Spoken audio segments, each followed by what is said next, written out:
Bonjour tout le monde, j'espère que vous allez bien. Merci d'être présent pour cette vidéo qui n'est pas une vidéo de Magic l'Assemblée, mais bel et bien de Riftbound. J'aurais voulu vous proposer en priorité les règles du nouveau jeu de cartes à collectionner de Riot dans l'univers de League of Legends, mais je viens de recevoir la boîte il y a quelques heures et je me suis dit, tant pis pour la chronologie, on va tout de suite se plonger à la découverte de Proving Grounds. Proving Grounds avec cet anglais parfait, qu'est-ce que c'est? C'est plus ou moins, peu ou prou, la boîte d'initiation qui vous permet de mieux comprendre et de vous lancer, on va dire, à la conquête de Riftbound. Pour les gens qui n'ont pas l'habitude des jeux de cartes à collectionner, c'est peut-être la meilleure entrée en matière, en tout cas, c'est ce qui est proposé par Riot. Alors, je l'ai acheté directement sur le site officiel au mois d'août. Du coup, comme tout le monde, j'attends la display que j'ai aussi acheté. Le Proving Ground vient d'arriver et je me suis dit, let's go là-dessus. Donc, on va vous montrer ça d'un peu plus près. Donc, vous verrez le Maître Yi, la Lux, la Annie et le Garen. Et on va ouvrir cette boîte, bien évidemment, qui est encore sous blister.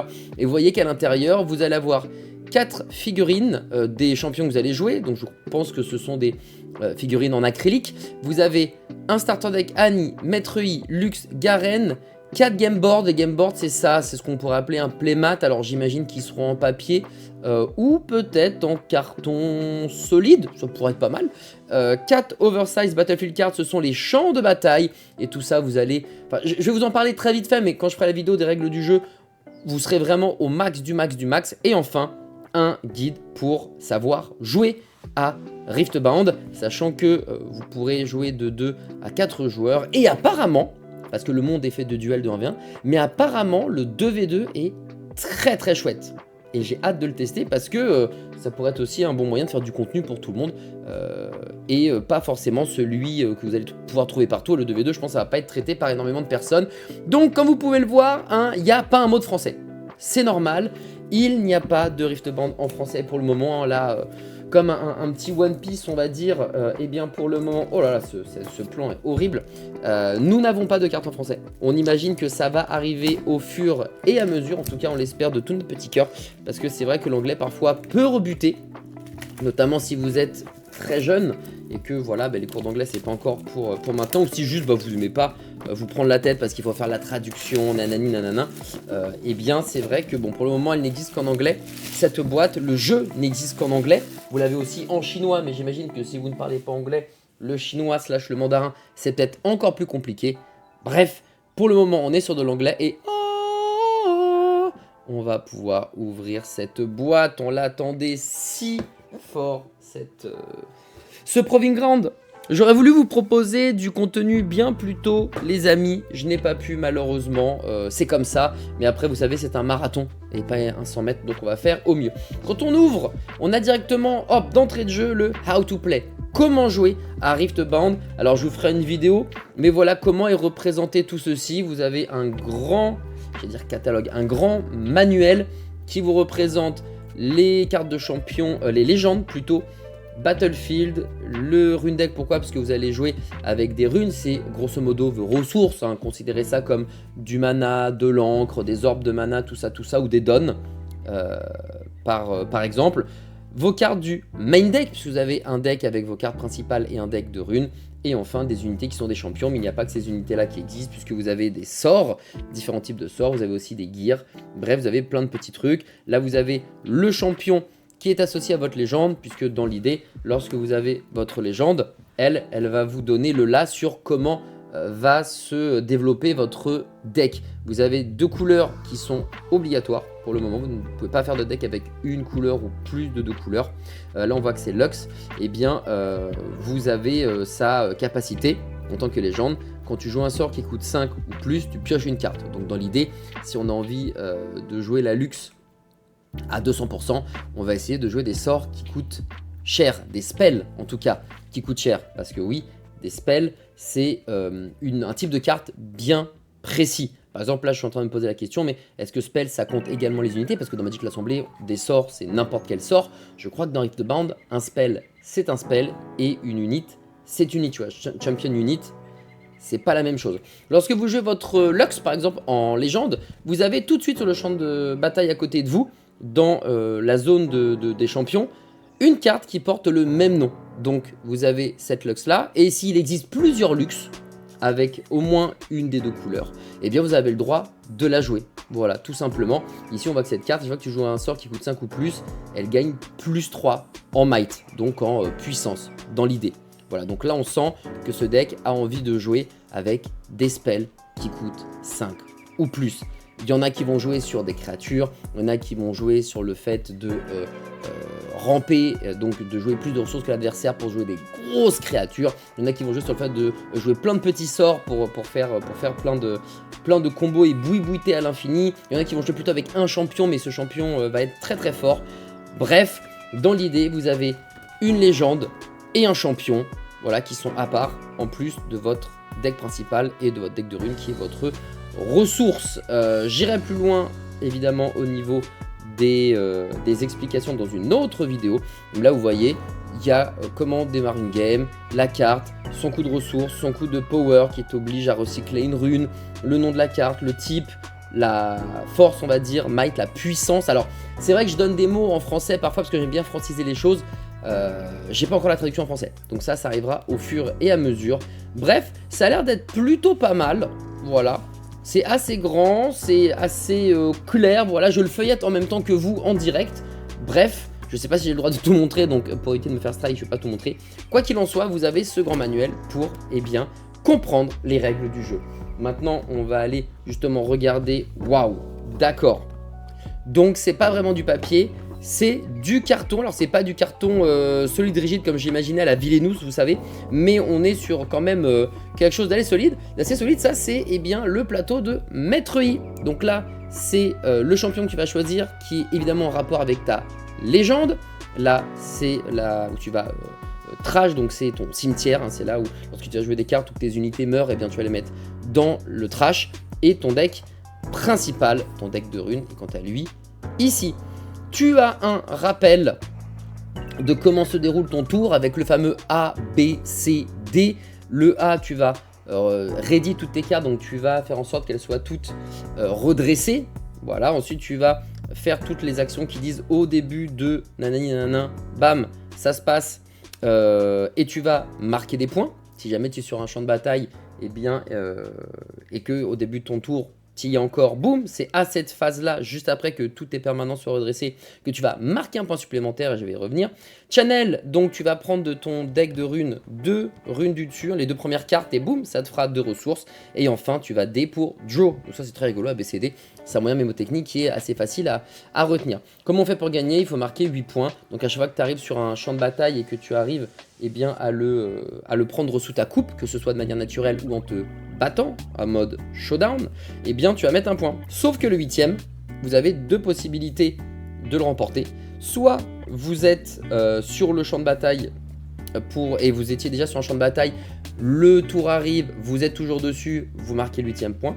Ou alors vous avez les deux champs de bataille pour vous. Quand vous scorez les deux champs de bataille d'un coup d'un seul, eh bien vous avez également votre 8ème point. Vous voyez, ça c'est la table, 1 point, 2 points, etc. Jusqu'au 8ème. Imaginons que vous êtes bloqué au 7ème, vous n'arrivez pas à hold, à tenir justement ce point au début de votre prochain tour, ou vous n'arrivez pas à prendre les deux champs de bataille. Sachez que lorsque vous êtes censé marquer un point, mais que vous ne pouvez pas le transformer en point de la victoire, eh bien vous allez piocher une carte à la place, ce qui est quand même assez cool. Donc là vous avez le récap du tour, donc vous allez pouvoir jouer des cartes de votre main, vous allez pouvoir jouer des champions, tout ça. Et il y a également les combats, les fameux showdowns, dans lesquels vous allez pouvoir jouer des sorts en réponse à la manière de Magic l'Assemblée. Il y a toute une pile qui va se mettre en place avec le philo first in, last out, qui va dire que, eh bien, on va d'abord résoudre les dernières cartes jouées, enfin la dernière carte jouée, et puis comme ça on va venir jusqu'à la première carte. C'est vraiment le premier arrivé qui est le dernier à se résoudre. Voilà, ça paraît un peu bizarre comme ça, mais vous verrez quand la vidéo sortira, tout sera plus clair. Donc ça c'est pour Maître Yi. Bon, ça c'est du feu, j'imagine que c'est Annie. On voit évidemment le petit teddy bear arriver là, bien vénère. Donc c'est le même procédé, hein, vous attendez pas quelque chose de différent. Vous avez votre grand de zone, votre grand playmat, ça marche pas, mais effectivement board en carton. Là c'est Garen, hop. Et on termine avec Lux, ici présentement, Je vais essayer de l'avoir proprement. Voilà. Et là, vous avez du coup, pareil, tout le récapitulatif, les différentes zones qui vont bien. Paf! Ça, je mets ça de côté. On va regarder maintenant ce qu'il y a à l'intérieur. Bah, vous avez justement ces fameux jetons acryliques. Voilà, qui vont vous permettre bien, de comptabiliser votre score. J'imagine que tu vas mettre ça au 5e point, 6e point, etc.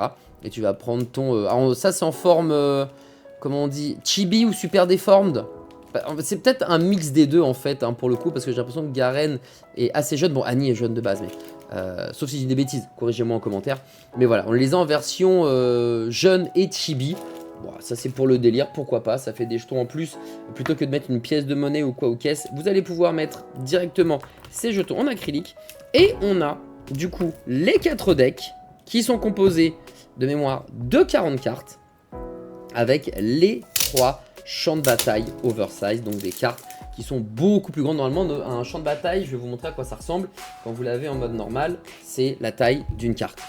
Voilà, ça c'est un champ de bataille, format totalement standard. Derrière, voilà, c'est ça. Mais là, vous allez le voir, on est sur de l'oversize. Voilà, c'est vraiment beaucoup plus grand.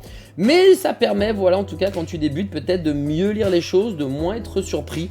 Donc, tu vas en avoir 3. Tu vas avoir la Void Gate, on va le mettre dans ce sens-là. Donc les sorts et les capacités qui affectent les unités qui sont ici infligent un dégât supplémentaire en bonus.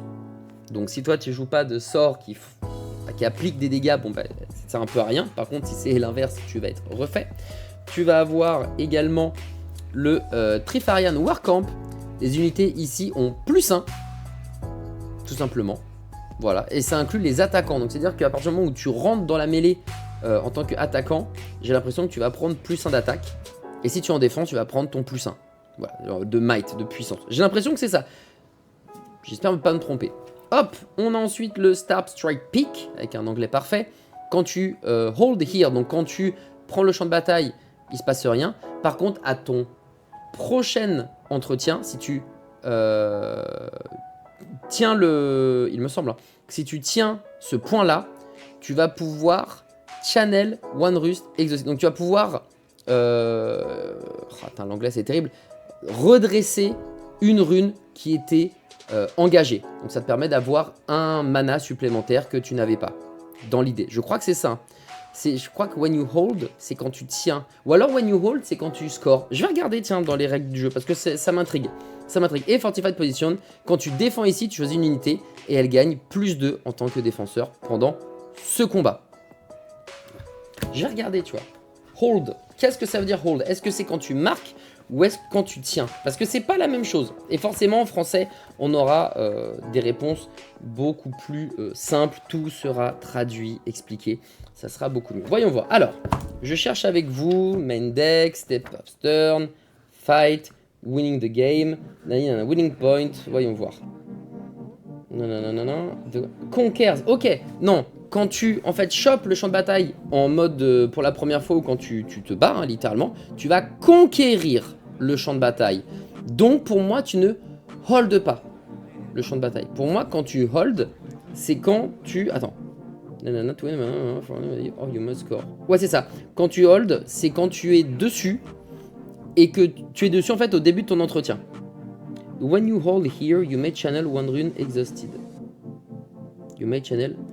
Ah non, pardon, ok, non c'est pas ça, you may, je la refais, je crois que you may channel one rune exhausted, ça veut dire qu'au lieu de mettre 2 runes par tour, parce qu'au début de l'entretien t'en mets 2, sauf quand t'es le deuxième joueur, au tout début du tour, le premier joueur va mettre 2 runes, va piocher 1, le deuxième joueur va mettre 3 runes et piocher 1. En fait tu vas pouvoir mettre une rune supplémentaire, sauf qu'elle sera engagée. Voilà, c'est ça que ça veut dire, et là je crois que j'ai la bonne traduction. Vous inquiétez pas, c'est pour ça en fait là on est vraiment en découverte en mode foufou, les chiens fous. Mais quand on fera la vidéo règle du jeu, tout sera carré. Mais non, quand en fait c'est le début de ton entretien, si tu étais déjà sur ce champ de bataille, tu vas pouvoir rajouter une rune supplémentaire qui elle sera engagée. Ça te permettra de ramper, pas utilisable tout de suite, mais ça te permettra, imaginons que tu t'arrives à le faire 2 tours, et bien au bout du 3e, tu auras 2 runes d'avance par rapport à ton adversaire. Et c'est énorme, sachant qu'on a un maximum de 12 runes dans Rift Bound. Ok, donc ça c'est fait, c'est bon, tu vois, on a trouvé, bah tu vois, c'est expliqué.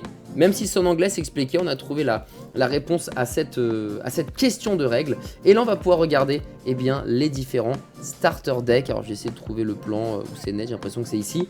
Le bon vieux Garen, Might of Demacia, hein, le Tourbiloleur comme on l'appelle. Depuis que j'ai des ongles, j'arrive plus du tout à ouvrir correctement. C'était plus simple de ne pas avoir des ongles, je vous le dis, hein. C'était beaucoup plus simple. Voilà, on va ouvrir proprement. Boum. Et là, on va voir donc ta légende. Donc forcément, le champion sera Garen. C'est une obligation. On a le Garen, je pense, qui est ici. Et on a, voilà, un Garen ici. Voilà, il y en a peut-être 2 ou 3 de chaque, sachant que tu peux avoir 3 de chaque, ainsi que le sort signature, on va dire, du champion, tu peux en avoir 3. Donc là, dans l'idée, quand tu joues ce Garen-là, tu as le choix de mettre dans ta zone de champion, soit ce Garen ici, soit ce Garen-là. Ça dépend ce que tu veux faire, tout simplement. Lui, par exemple, ce champion, cette légende plutôt, elle dit, quand tu conquères, if you have 4 units at the battlefield, draw 2. Donc ça, quand tu te bagarres, hein, quand tu arrives à récupérer un champ de bataille par la force, eh bien, si tu as 4 unités ou plus sur ce champ de bataille là précisément, tu vas piocher 2. Donc, j'imagine que dans ce deck là, on va essayer de mettre beaucoup de créatures, histoire eh bien, de flouder le board, peut-être des tokens. J'imagine, hein, c'est la première fois que je regarde ça. J'imagine que c'est ça. Lui, il a Assaut 2 et Shield 2. Donc, quand il attaque ou quand il défend, il a plus 2. Voilà, pépère. Lui, les autres unités amies gagnent plus 1. Là où il est. Voilà, ça, on a déjà vu. Action. Voilà, ça, c'est les signatures spell. Donc, signature spell, on peut en avoir que 3 max. C'est une carte qui coûte 5 et tu vas, du coup, renvoyer...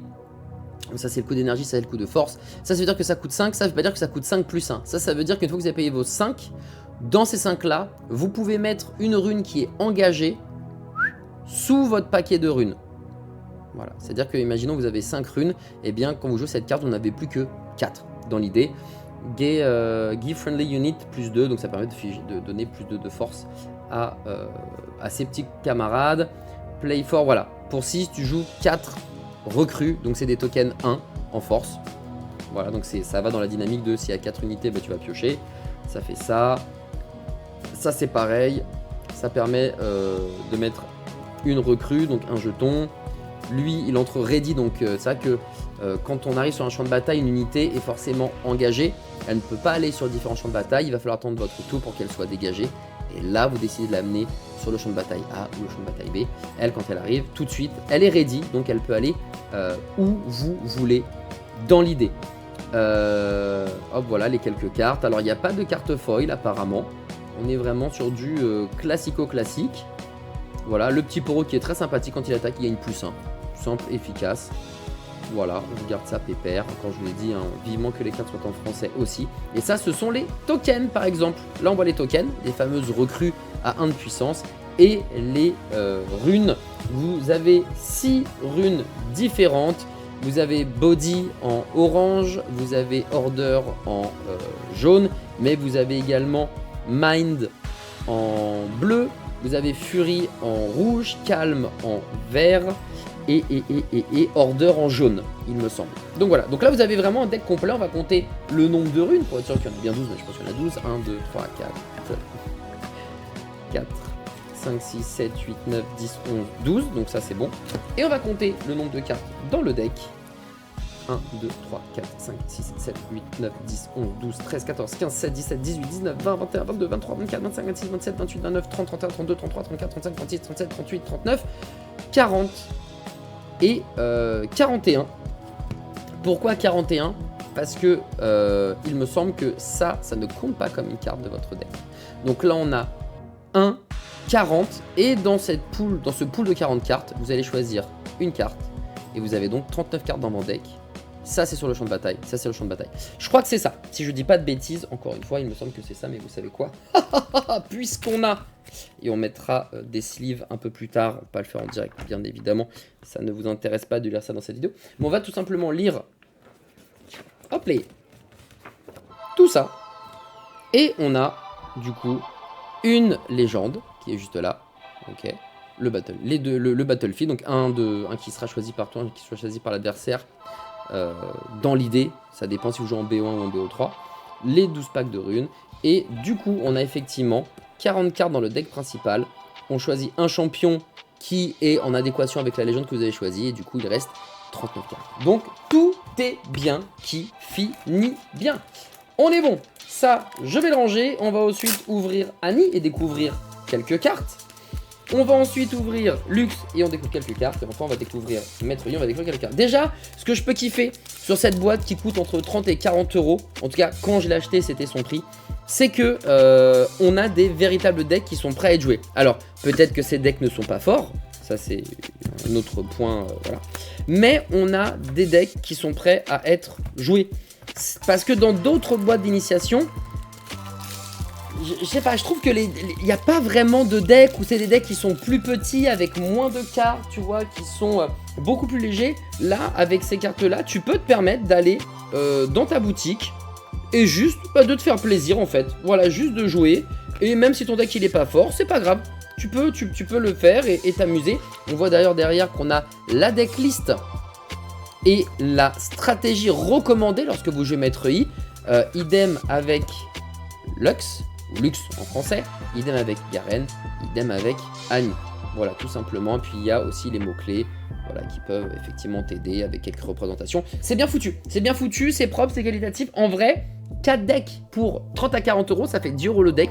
Sachant que les decks de démarrage de Lee Sin, Victor et Jinx sont plutôt aux alentours des 20, 25, voire plus selon la boutique. 10 euros le deck, plus les jetons, plus l'explication, plus... Franchement, c'est très ok. Ça, j'avoue que c'est très bien. Le petit truc qu'on aurait pu avoir en plus, et ça c'est ce que font certains autres TCG, c'est peut-être d'avoir des games d'exemple. Dans le sens où, dans les manuels, vous avez dans certains jeux de cartes à collectionner, eh bien, les premiers tours du jeu. Alors... tout est déjà prédisposé, vous piochez les cartes qui sont déjà prédéfinies dans un paquet bien défini, pardon, et vous allez simuler les 2-3 premiers tours. Alors ça sert à rien parce qu'une fois que vous avez fait ces 2-3 premiers tours en apprentissage, ça sert à rien de le refaire, mais pour celles et ceux qui ne connaissent pas, c'est trop chouette parce que ça te met dans l'ambiance en étant hyper épaulé. Là, en regardant, j'ai pas eu la sensation de voir des faux tours. Tu vois, j'ai pas eu cette sensation-là. Je regarde, hein, mais non. Là, on te donne les règles du jeu et après, tu te débrouilles. Sachant qu'il y a aussi pour le 2v2 les explications de tout ça. Ce qui est très cool aussi. Bon, après, c'est un point de détail. En vrai, c'est plus pour les gens qui sont vraiment néophytes de chez néophytes. Pour ceux qui ont l'habitude de jouer un peu à des jeux de cartes à collectionner, à des TCG, je pense que vous ne serez pas perdus. On a la Annie. Du coup, at the end of your turn, ready to rune. Donc, ce qui est cool avec elle, c'est qu'à la fin du tour, tu vas pouvoir... redresser de runes. Elle joue avec le chaos, donc c'est la rune violet, et la furie, la rune rouge. Donc Annie, elle est énervée, elle n'a pas le temps de niaiser. Elle dit quoi? Quand tu joues, tu retournes un sort depuis ton cimetière, désolé pour le côté magique, en tout cas depuis ton trash dans ta main. Donc tu vas pouvoir remettre un sort dans ta main qui, ça s'appelle de la récursion tout simplement, donc ce qui est plutôt chouette. Et on n'a pas le choix avec une autre Annie. Apparemment, on ne peut mettre que celle-là pour le moment. Il y a des héros qui ont peut-être plus, enfin des champions qui ont peut-être plus le choix. Là, ce n'est pas le cas. Donc on a des unités. Ah, si l'autre Annie, elle est là. Ok. Elle dit quoi? Your spell ability. Ah, ok. L'autre est très rigolo. Elle va de pair avec le Battlefield qui dit les spells font 1 dégât de plus. Imaginons que vous jouez cette Annie là. Vous arrivez à la mettre en jeu, parce qu'elle est à côté, il faut quand même payer son coût. Elle fera 1 dégât de plus, les spells et les capacités que vous allez jouer deal un dégât de plus en bonus. Le Battlefield dit également ça, donc ça fera 2 dégâts supplémentaires, et là on commence à parler. Donc on imagine que dans ce deck là, il y a beaucoup de cartes qui font des dégâts, soit en gros coup de mana, soit en petit coup de mana. Par exemple, le T-Burst, hein, voilà, le Teddy Bear, il inflige 3 blessures à toutes les unités sur le champ de bataille. Voire 4, voire 5. Firestorm pour 6, 3 dégâts à tous les ennemis sur le champ de bataille. Voilà. Non, ça c'est juste discard. Hop, deal 2. Voilà. Donc c'est un deck où il va y avoir beaucoup de spells à jouer, soit pendant votre tour, soit pendant les showdowns. Pour le moment, je ne sais pas s'il y a des réactions. Pour le moment, on a beaucoup d'actions, mais on n'a pas de sorts qui te permettent de jouer quand tu veux. Pour le moment, c'est surtout soit pendant ton tour, soit pendant un showdown. Donc ça, je vous l'expliquerai dans l'autre vidéo. Voilà, celle-ci, tu la joues quand tu veux, sauf que, eh bien, ça fait pas des dégâts. Bref, on est là-dedans, quoi. Return a unit, voilà, from trash your hand, ça c'est sympathique, ça permet de faire de la récursion également sur tes unités. Rigolo, moi j'aime bien ce deck, tu vois, je le regarde comme ça, je sais pas s'il est méta, je sais pas s'il est fort ou quoi que ce soit, mais on est sur un deck qui va pas mal embêter l'adversaire, qui va détruire ses créatures, et tu vas essayer de faire de la plus-value, soit en mettant des créatures qui font des dégâts, et toi tu vas rester vivant, debout, et tu vas tout casser, soit tu vas raser à chaque fois le board et contrôler le board H24 jusqu'à ce que tu mettes la bonne créature au bon moment, qui va être compliqué à gérer pour ton adversaire. Donc déjà tu vois, entre Demacia le Garen qui veut faire en sorte d'avoir plein de créatures, ou en tout cas de buffer ses créatures, et la Annie qui va jouer plutôt des sorts, on n'est pas sur la même dynamique. Et c'est ça qui est cool, c'est que chaque champion, et surtout chaque légende, te donne le là. Tu vois, t'es pas perdu quand tu vois Annie qui te dit à la fin du tour, tu vas ready 2 runes, tu vas pouvoir mettre 2 mana d'étape. Je n'arrive pas à ouvrir ici, c'est terrible, j'ai pas envie de le faire avec les dents. Mais vraiment, ces ongles, je suis pas habitué à avoir les ongles longs, c'est la première fois de ma vie que j'ai des ongles aussi longs. Bref, en tout cas, tu vois, quand tu lis qu'à la fin de ton tour, tu vas pouvoir redresser 2 runes, ça veut dire que tu vas jouer pendant le tour de l'adversaire. Donc forcément, les cartes que tu joues pendant le tour de l'adversaire, ce sont des spells. Donc ça va pas être forcément un deck créatureux, mais plutôt un deck avec des spells. La luxe, on l'a vu tout à l'heure, c'est des cartes normalement qui coûtent cher, des sorts qui coûtent cher. Donc on va regarder ça, sinon tu as aussi celle-ci. Donc ça c'est l'autre champion. En réaction, tu vas pouvoir utiliser dans ta besace 2 mana, 2 énergies. Ça c'est power, ça c'est énergie. Du coup ça va te permettre eh bien, de payer moins cher tes gros sorts. Parce que oui, si tu dois payer, regarde, 8, c'est un enfer. Mais si ça coûte 2 de moins, là c'est déjà plus intéressant. Et j'imagine qu'il y a d'autres moyens de faire baisser le coût de la carte. Mais là par exemple, tu as pour 8, tu infliges 8 dégâts à une créature. Donc tu la mets très mal, mon copain. On descend. Donc hop, on va essayer de trouver des spells qui coûtent cher. Donc voilà, ça coûte 6. 6 blessures jusqu'à 2 unités. 6, tu détruis une unité sur le champ de bataille. Voilà. Ça te permet de faire en sorte que ça coûte 1 de moins. Voilà, les sorts que tu joues coûtent 1 de moins à lancer. Donc là, avec l'autre luxe et celle-ci, ça fait 3 de moins. 5, 6 dégâts, une unité sur le champ de bataille. Voilà. Il y a beaucoup de sorts qui coûtent cher. Beaucoup de sorts qui coûtent cher. Quelques créatures qui, elles aussi, valent les yeux de la tête, qu'il faudra jouer intelligemment. On a des petites cartes, voilà, des petits sorts qui vont pas forcément te faire piocher, en tout cas qui vont pas trigger l'activité, la capacité de la légende luxe, mais bon, qui sont quand même là parce qu'on peut pas jouer que des sorts à 18, hein, sinon c'est juste pas possible.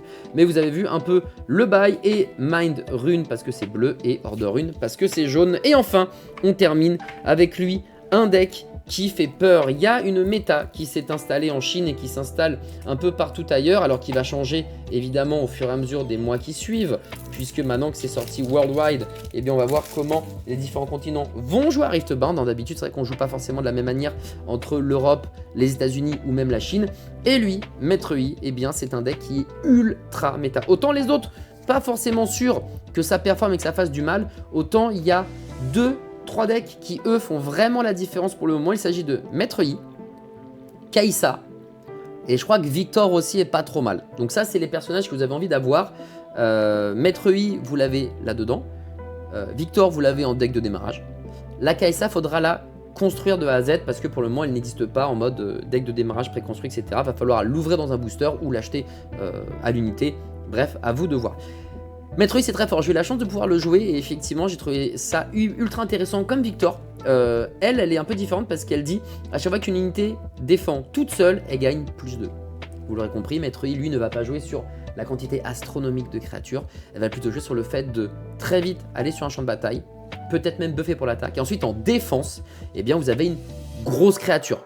Et elle doit rester toute seule, donc vous allez probablement jamais avoir 2-3 créatures qui vont défendre un champ de bataille, souvent vous allez en avoir qu'un seul, mais ça peut être augmenté par des cartes, soit des gears, des artefacts, des objets, ouais, appelez ça comme vous voulez, qui vont pouvoir donner également plus de puissance, nature peinture, ou des cartes qui vont, lors d'un showdown, up la force pour qu'elle reste plus longtemps en vie.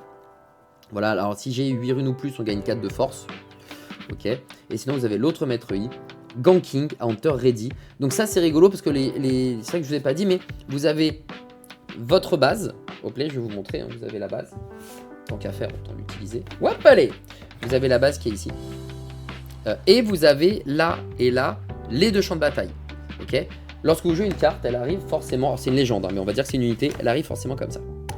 Prochain tour, vous la détapez, vous la mettez ready, awaken, le A de ABCD, et vous allez pouvoir décider de l'amener soit sur la base A, soit sur la base B, soit rien faire, juste aller là. Et bien il faut savoir que quand vous êtes sur un champ de bataille, vous n'avez pas le droit d'aller sur un autre champ de bataille, vous êtes obligé de faire cette petite danse de battlefield, base, battlefield, base, battlefield. Mais si vous avez le ganking, et ça va très bien avec la capacité de Maître Yi, eh bien vous avez le droit de battlefield, battlefield, battlefield, battlefield, battlefield, et voilà. Et ça vous fait gagner un tour. Voilà, petite précision de règles, encore une fois, et j'arrête de le dire après, quand je ferai la vidéo des règles, tout sera bien plus expliqué. Ok, donc 7, 6, et vous allez voir, par exemple, le signature spell, on choisit une unité amie, et la prochaine fois qu'elle meurt, eh bien la place, elle revient fatiguée. Donc ça permet eh bien, de sauver une créature de la mort par décapitation. Hop, pour 6, plus 5 quand elle est défendeur. Donc avec Maître Yi, si elle arrive à être sur un battlefield, elle va gagner plus 3. Donc elle sera à 9. La mission, après il y a des spells qui permettent de mettre beaucoup de dégâts, des spells qui permettent de tuer une créature. Voilà. Le truc n'est pas immortel, hein. Mais si jamais l'adversaire n'a... Parce que c'est facile de dire il y a des solutions, mais il faut avoir les solutions en main. Il faut avoir le deck qui permette de faire ça. Et parfois les couleurs vous empêchent de faire ça. Eh ben quand tu es à 9 et que tu vas gagner plus 3 en défense, c'est quand même un sacré bordel. Bon, 9, 10, ça c'est... Je sais pas pourquoi, enfin, je trouve ça pas fort, c'est trop vanille à mon sens. Give a friendly unit plus 3, Tension enemy unit. Ok, ça va permettre de filer plus 3 de puissance à une unité amie. Ensuite elle va se battre avec une autre créature, mais bon, comme elle a 3, la plupart du temps on va dire que vous allez gagner la bataille. Voilà pour 1 en garde. Tu vas donner une unité plus 1 et puis un autre plus 1 si vous contrôlez cette unité. Ah oui, plus 1 par contre si c'est la seule unité que vous possédez. Donc c'est à dire qu'imaginons elle défend à 2. Donc grâce à Maître Yi, elle défend à 4. Et si c'est la seule qui est sur le champ de bataille, elle va gagner plus 1, plus 1. Donc de 2, elle passe à 6. Les problèmes, comme on dit. Voilà, donc vous avez un peu le délire, il y a de quoi piocher en plus de ça. Méditation, c'est aussi une tendance que Maître Yi a. Alors je sais plus s'il y a eu une refonte de Maître Yi ou pas, mais à tard l'époque, quand j'y jouais, il pouvait se régénérer. Vous avez des créatures assez nature peinture. Le petit Poro qui a shield plus 1, donc lui c'est une calamité, hein. Lui quand il gagne un showdown et qu'il est défenseur, il est à 5 pour 2, vous avez 5 sur le terrain. Au 3e tour, enfin même pas au 2e tour, je sais pas si on se rend compte de la puissance de cette carte. Vraiment, avec Maître Yi, c'est turbo puissant. Ça c'est for unit you play this turn hunter ready. Ça permet d'avoir des créatures qui peuvent tout de suite partir à l'assaut. Voilà, à chaque fois que j'attaque ou je défends tout seul, je gagne plus 2. Ça c'est pareil, c'est très bien. Pour 3, t'as une 6 avec Maître Yi.